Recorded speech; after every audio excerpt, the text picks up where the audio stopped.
বন্ধুরা জানো তো কাল রাতে সারাটা রাত প্রচণ্ড পরিমাণে ঝড় বৃষ্টি হয়েছে।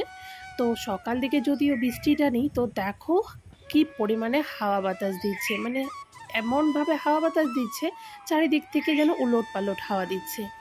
আকাশের অবস্থা খুবই খারাপ, একদমই মেঘলা করে আছে, মনে হচ্ছে কটা দিন খুব বৃষ্টি হবে। তো দেখো কি পরিমাণে হাওয়া দিচ্ছে।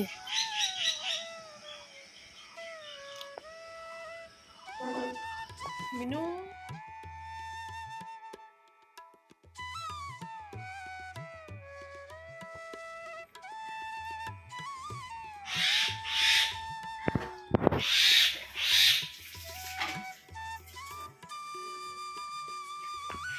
বন্ধুরা তোমরা কিছু শুনতে পেয়েছো? বলো তো কি? এই যে পাখিটাকে আমি কিন্তু কটা মুড়ি দিয়েছি, তারপর ও কি করলো বলো তো? ও ডেকে যাচ্ছে, ওর সাথে কিন্তু আরেকটা পাখি আসে। আমার মনে হচ্ছিল ওর সাথের পাখিটাকে ও ডাকছিল, কারণ মুড়ি খেতে দিয়েছি ওকে কিছুক্ষণ ডেকে, তারপর ও একাই খেতে শুরু করলো।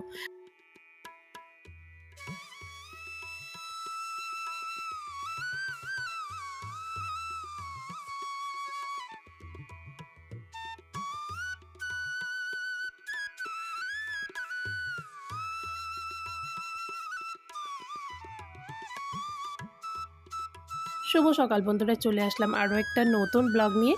তোমরা সবাই কেমন আছো? আশা করছি খুব ভালো আছো, আমরাও খুব ভালো আছি। তোমাদেরকে আমার এই ছোট্ট পরিবারে অনেক স্বাগত জানিয়ে আজকের ব্লগটা শুরু করলাম।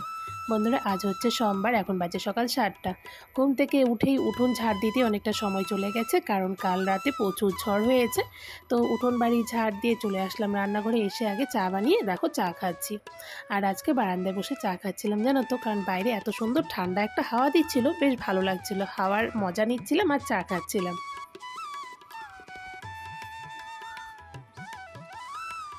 চা খেয়ে চলে আসলাম রান্নাঘরে রান্না করতে। তো আজকে দেখো রান্না করব ডিম। কটা ডিম ছিল, কটা বলতে 4টে ডিম ছিল, তো 4টে ডিমই আজকে রান্না করব। আর বরমশাই বাজার থেকে চলেও এসেছে, কারণ বাজারে আজকে তেমন কিছু আনার ছিল না। তো শুধু বলেছিলাম যে ছেলের জন্য পনির নিয়ে আসতে। আর বাজারে তো আমাদের মানে বরমশাইকে প্রত্যেক দিনই বাজারে যেতে হয়, কারণ দুধ আনতে হয়, তার জন্য বাজারে যেতেই হয়। মানে কিছু না আনতে হলেও বাজারে যেতেই হবে আর কি। তো 4টে ডিম ছিল, 4টে ডিম দিয়ে তো আর 3জনের দুবেলা হবে না। জানো তো ছেলেকে জিজ্ঞেস করেছিলাম যে বাবান, তুমি কি ডিম খাবে না পনির খাবে, কোনটা খাবে? ও বলল মা পনির খাবো। তো তাই বরমাসাইকে দিয়ে পনির আনিয়েছি। তারপর ও রান্নাঘরে এসে দেখছে যে ডিম রান্না হয়েছে, বলছে যে মা তুমি ডিমও রান্না করছো, বাহ আজকে পনির আর ডিম একসাথে খাবো। বললাম যে না, পনির ডিম তো আর একসাথে দিব না, ডিম আমরা খাবো তুমি পনির খাবে। বলে শুধু আমি পনির খাবো, আমাকে ডিম দেবে না? তো আমি জানি যে আমার ছেলে ডিম ভালোবাসে, তবে পনিরও কিন্তু ও ভালোবাসে। ভাবলাম যে পনির দিলে হয়তো ডিমের কথা বলবে না, তো পনির খাবে, তারপর আমি ডিমও খাবো। বাচ্চা মানুষের মন তো বুঝতেই পারছো। আর ও এই দুটো জিনিসই ভীষণ পছন্দ করে, মাছ বেশি একটা ভালোবাসে না, বেশি একটা কি, ও ভালোই বাসে না মাছ বলতে পারো। তো বললাম ঠিক আছে তাহলে চলো তোমাকেও ডিম দিব। তারপর দুটো ডিম টুকরো করে দুফালি করে তারপর রান্না করেছি।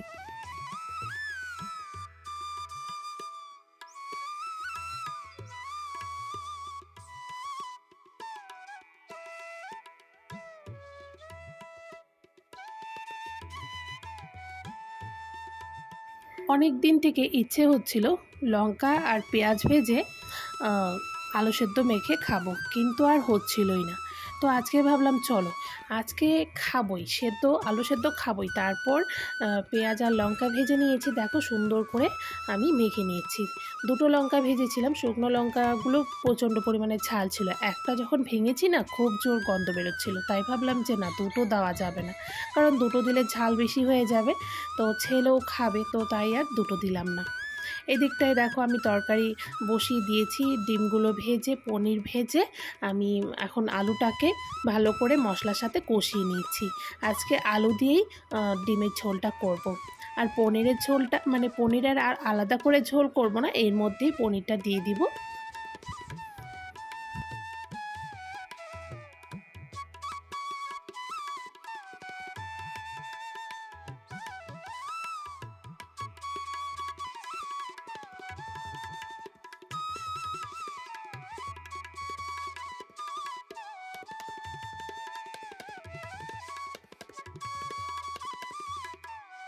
বন্ধুরা, বরমশাইয়ের খাওয়া দাওয়া হয়ে গেছে, টিফিনও রেডি করে দিয়ে দিয়েছি, ও চলে যাচ্ছে দোকানে। তো দেখো আমি গেটটা খুলে দিচ্ছিলাম। তো চলো বরমশাইকে একটু আগিয়ে দিই।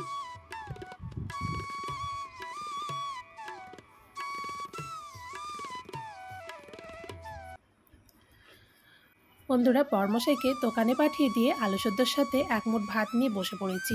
এত সুন্দর গন্ধ বেরোচ্ছিল যখন আলু সেদ্ধটা মাখছিলাম, আমার আর সহ্যই হচ্ছে না মানে কখন খাবো। তো সকাল দিকটা ভীষণ চাপের মধ্যে থাকি, কারণ বরমশাই দোকান না যাওয়া পর্যন্ত অনেকটাই তাড়াহুড়ার মধ্যে থাকি। তো দোকানে চলে গেছে, এখন আস্তে ধীরে কাজকর্মগুলো করতে পারবো। তো আস্তে ধীরে এখন বসে একটু খেয়ে নিচ্ছি। আর অনেক দিন থেকে ভাবছিলাম যে আলু সেদ্ধটা খাবো, কিন্তু আর হয়ে উঠছিল না। আজকে আলু সেদ্ধর জন্য এক মুঠ ভাত খাচ্ছি, তা না হলে না সকালে ভাত খাওয়া খুব কমই হয় আমার।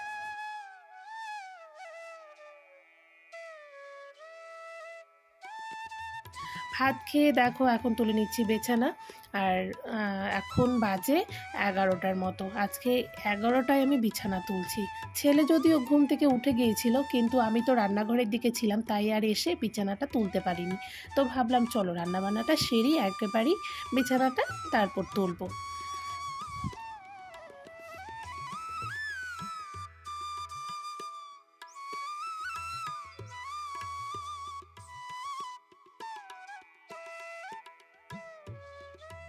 বন্ধুরা, জানো তো, গরমের দিনে না আমার বিছানা তুলতে বেশ ভালো লাগে। কারণ কি বলো তো, গরমের দিনে কিন্তু বিছানায় বেশি কিছু থাকে না, বালিশ তো থাকবে, তার সঙ্গে অতিরিক্ত একটা চাদর বা কম্বল থাকে। তো আমি আমার মানে বিছানার মধ্যে একটা কম্বল রেখে দিই, কারণ আমার যেহেতু ছোটো বাচ্চা আছে, ওর আবার যখন তখন ঠান্ডা লেগে যায়, তখন ওকে কম্বল একটা গায়ে দিতে হয়। তবুও আমি এটা বিছানায় রাখি, প্রয়োজন পড়লেই গায়ে দিই আর কি, তা না হলে দিই না। তবে কাছেই রাখি আর কি। বন্ধুরা, আজকে সকাল থেকে শরীরটা খারাপ লাগছিল, কিছু কাজবাজ করতে ইচ্ছে করছিল না। আর মানে যতই গরম পড়ুক না কেন আর যতই বৃষ্টি হোক না কেন, আমাদের কিন্তু গৃহিণীদের কোনো ছুটি হয় না। তো আজকে এত সুন্দর ওয়েদারটা দেখে না বেশ মনে হচ্ছিল সারাটা দিন শুয়ে বসেই কাটাই। কাজবাজ করতে ইচ্ছে করছিল না। একটু একটু বৃষ্টি হচ্ছে, আবার থেমে যাচ্ছে, আবার প্রচণ্ড পরিমাণে হাওয়া দিচ্ছে, এমন একটা ওয়েদার। তো মনে হচ্ছিল শুয়ে বসে সুন্দর করে আজকের দিনটা কাটাই, কিন্তু তা তো আর হবে না, কারণ আমাদের তো কাজকর্ম করতেই হবে। আমাদের তো আর কাজ ছাড়া কোনো কাজ নেই। বিছানাটা গোছাতে গিয়ে ওখানে কিছুক্ষণ একটু শুয়েই পড়েছিলাম। তো শুয়ে থেকে উঠে তারপর আবার কাজ করতে শুরু করে দিলাম, কারণ শুয়ে থাকলে তো আর কাজ হবে না, কাজ তো করতে হবে। চলে আসলাম এখন ঘরটা মুছতে। তবে কিন্তু ঘরটা আমি ঝাড় দিয়ে নিয়েছি, ঘরটা ঝাড় দিয়ে এখন ঘরটা মুছে নিয়েছি। যতটাই দেরি করব আমারই দেরি হবে। তো গায়ের আলস্যতে একটু শুয়ে বসে থাকছি ঠিকই, ও দেখে ঘড়ির কাঁটা কিন্তু ঠিকই দৌড়াচ্ছে। আমার সঙ্গে তার ঘড়ির কাঁটা বসে থাকবে না, তাই না? তো তারপর উঠে পড়লাম, উঠে এদিকে ঘর দুয়ারটা এখন মুছে নিচ্ছি, আবার ওদিকে ছেলেকে স্নান করাতে হবে। তো তাই আর দেরি করলাম না।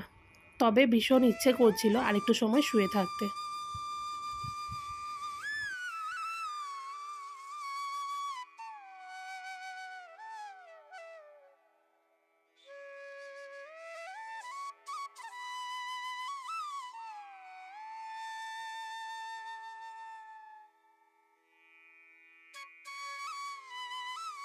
বন্ধুরা, আজকে না রান্না করে আর বাসনগুলো ধোয়া হয়নি, তো এখন ধুয়ে নিলাম। ধুয়ে এখন ঝুড়ির মধ্যে উপর দিয়ে দিয়েছি। আর যেহেতু বাইরে এখন ঝিরিঝিরি বৃষ্টি হচ্ছে, তাই ঝুড়িটা ঘরেই রেখেছি।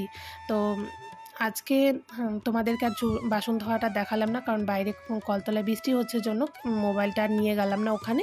তো জ্বালানটা বন্ধ করে দিলাম, রান্নাঘরের কাজ শেষ। আর গ্যাসও মোছাও হয়ে গেছে আমার। ঘরে এসে দেখছি ছেলে একটা কি কাজ করে বসেছে, দেখো অবস্থা। আমার নেলপলিশের কৌটো নিয়ে খেলছিল, নেলপলিশ ফেলে ভেঙে চুড়ে তো একাকার করেইছে। আর পাকাটা দেখো রং করে দিয়েছে, তার সঙ্গে আমার ফ্রিজটাও রং হয়ে গেছে। লাল কালার নেলপলিশ ছিল, পাকাটা লাল হয়ে গেছে। এসে দেখছি ও একটা পিন দিয়ে কুচিয়ে কুচিয়ে এই নেলপলিশটাকে তোলার চেষ্টা করছে।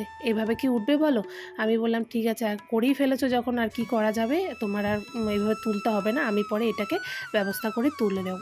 এখন আমি উঠোনটা ঝাড় দিয়ে নিচ্ছি। তবে কিন্তু সকালে একবার ঝাড় দিয়েছি, মানে সকাল থেকে প্রচণ্ড পরিমাণে হাওয়া দিচ্ছে, তো উঠোনের অবস্থা দেখে মনে হচ্ছে না সকালে ঝাড় দিয়েছি। আর ঝিরিঝিরি বৃষ্টি হচ্ছিল, বেশ ভালো লাগছিল জানো তো, বৃষ্টিটা যে গায়ে পড়ছিল।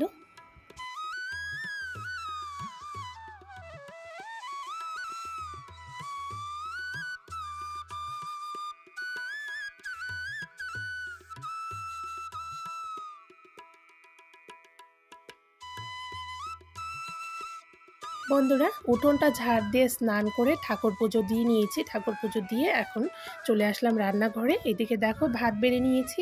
আর আজকে তো রান্না হয়েছে ডিমের ঝোল, তোমাদের দেখিয়েছিলাম। তার সাথে রান্না করেছিলাম শসা ঘন্ট। তো এই দুটো পদই রান্না করেছি। এখন আমরা খাওয়া দাওয়া করে নিব। তো চলো খাওয়া দাওয়া করে পরে দেখা হচ্ছে।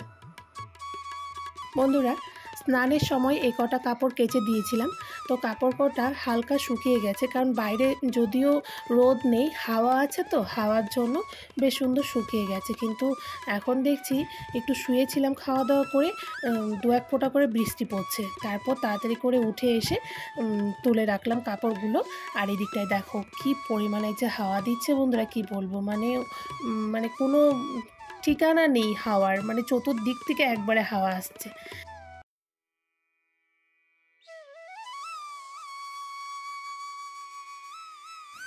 বন্ধুরা, এখন বাজে 7টা। তো বিকেল দিকে দু এক ফোঁটা বৃষ্টি হয়েছিল, সন্ধ্যের দিকে খুব জোর বৃষ্টি নেমে গিয়েছিল। আর ছেলেকে না আজকে টিউশনে পাঠাইনি, জানো তো, মানে তোমাদের দেখালাম না বিকেল দিকে কী পরিমাণে হাওয়া দিচ্ছিল, তারপর খুব জোর বৃষ্টিও নেমে গেছে। তো তাই আর ছেলেকে টিউশনে পাঠাইনি। আর আমি সন্ধে দিয়ে নিয়েছি, সন্ধে দিয়ে আমাদের সন্ধ্যের টিফিনও হয়ে গেছে, চা খেয়ে নিয়েছি, ছেলেকে দুধ বিস্কিটও খাইয়ে দিয়েছি। আর আমি না বৃষ্টি ভয় পাই না, জানো তো, বৃষ্টি ভালো লাগে, তবে না ওই হাওয়া ঝড়ো বাতাস এটা আমি ভীষণ ভয় পাই। তো বিকেল দিকে এত পরিমাণে হাওয়া দিচ্ছিল, আমি যে বাড়ি থেকে বেরিয়ে রাস্তা দিয়ে ছেলেকে নিয়ে যাব আমার আর সাহস হচ্ছিল না, তাই আর ছেলেকে টিউশনে পাঠাইনি। ওর ম্যাম একটু আগে ফোন করে জিজ্ঞেস করছিল যে ও কেন পড়তে আসলো না, তবে বুঝতে পেরেছে যে ঝড় বৃষ্টি হচ্ছে জন্যই, তাই আর ওকে নিয়ে যাইনি। তো চলো আজকের ভিডিওটা এখানেই শেষ করছি, ঠিক আছে? তোমরা সকলেই সুস্থ থেকো, ভালো থেকো। চলে আসবো আরও একটা নতুন ব্লগ নিয়ে। আজকের জন্য এতটুকুই।